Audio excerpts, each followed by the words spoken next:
दोस्तों, महाभारत के महान योद्धा अभिमन्यु का प्रसंग हर किसी को झकझोर कर रख देता है। यह प्रश्न अक्सर लोगों के मन में उठता रहता है कि जब भगवान श्री कृष्ण स्वयं अभिमन्यु के मामा और अर्जुन के सखा थे तो उन्होंने अभिमन्यु को चक्रव्यूह में बचाया क्यों नहीं। और वहीं कुछ लोगों का ये भी कथन है कि अभिमन्यु चक्रव्यूह में फंसकर इसलिए मारे गए थे क्योंकि उन्हें चक्रव्यूह को भेदना तो आता था लेकिन बाहर निकलना याद नहीं था।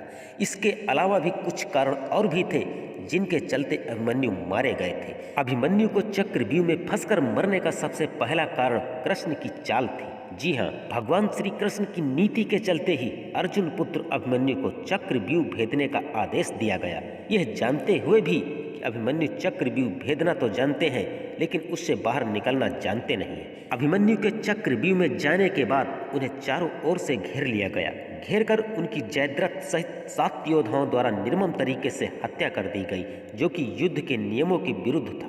कहते हैं कि भगवान श्री कृष्ण यही चाहते थे। जब नियम एक बार एक पक्ष तोड़ देता है तो दूसरे पक्ष को भी उसे तोड़ने का मौका मिल जाता है। इसी वजह से भगवान श्री कृष्ण ने अभिमन्यु को चक्रव्यूह में जाने से रोका नहीं।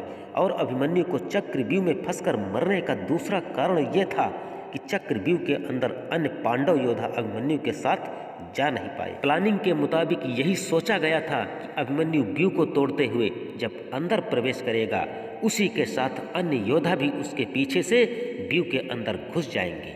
परंतु जैसे ही अभिमन्यु अंदर घुसा और व्यूह फिर से बदला, पहली कतार पहले से ज्यादा मजबूत हो गई तो पीछे के योद्धा जैसे भीम, नकुल, सहदेव आदि अंदर घुस ही नहीं पाए।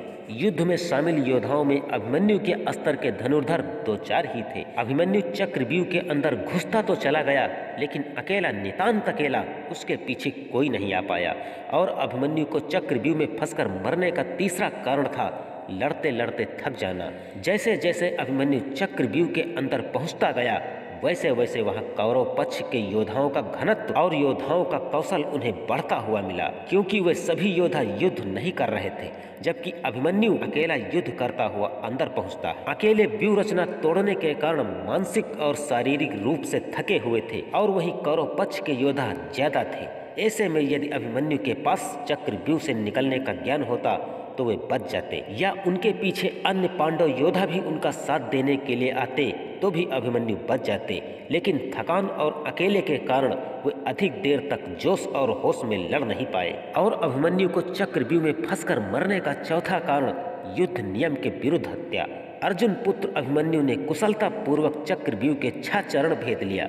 उसी दौरान अभिमन्यु द्वारा दुर्योधन के पुत्र लक्ष्मण का वध किया गया। अपने पुत्र को मृत देख दुर्योधन के क्रोध की कोई सीमा न रही। तब कौरवों ने युद्ध के सारे नियम ताक पर रख दिए। 6 चरण पार करने के बाद अभिमन्यु जैसे ही 7वें और आखिरी चरण में पहुंचते हैं तो उसे दुर्योधन सहित अनेकों महारथियों ने घेर लिया। अभिमन्यु फिर भी साहस पूर्वक उनसे लड़ते रहे। सभी ने मिलकर जब अभिमन्यु के रथ के घोड़ों को मार दिया, फिर भी अपनी रक्षा के लिए अभिमन्यु अपने रथ के पहियों को अपने ऊपर रक्षा कवच बनाते हुए रख लिया और एक हाथ से तलवार बाजी भी करता रहा। कुछ देर बाद अभिमन्यु की तलवार टूट गई और रथ का पहिया भी चकनाचूर हो गया। अब अभिमन्यु निहत्था था।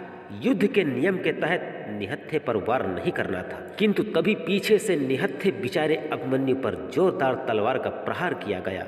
इसके बाद एक सभी योद्धाओं ने उस पर चौतरफा वार कर दिया। अभिमन्यु वहां वीर गति को प्राप्त हो गया। अभिमन्यु की मृत्यु का समाचार जब अर्जुन को मिला, अर्जुन क्रोधित हो उठे। अपने पुत्र की मृत्यु के लिए शत्रुओं का सर्वनाश करने का फैसला किया। सबसे पहले उन्होंने कल की संध्या का सूर्य ढलने के पूर्व जयद्रथ को मारने की शपथ ली, जबकि जयद्रथ अभिमन्यु वध किया भी नहीं था, परंतु मरे हुए अभिमन्यु को लातों से मारा था। अर्जुन को अफसोस इस बात का नहीं था कि मेरा बेटा मारा गया है, अफसोस उन्हें इस बात का था कि मरे हुए अभिमन्यु को जयद्रथ ने लात क्यों मारा। दोस्तों, अभिमन्यु को चक्रव्यूह में फंसकर मरने के यही 4 कारण थे। यदि आपके हिसाब से कोई और भी कारण हो, हमें कमेंट बॉक्स में अपनी राय अवश्य दें। धन्यवाद।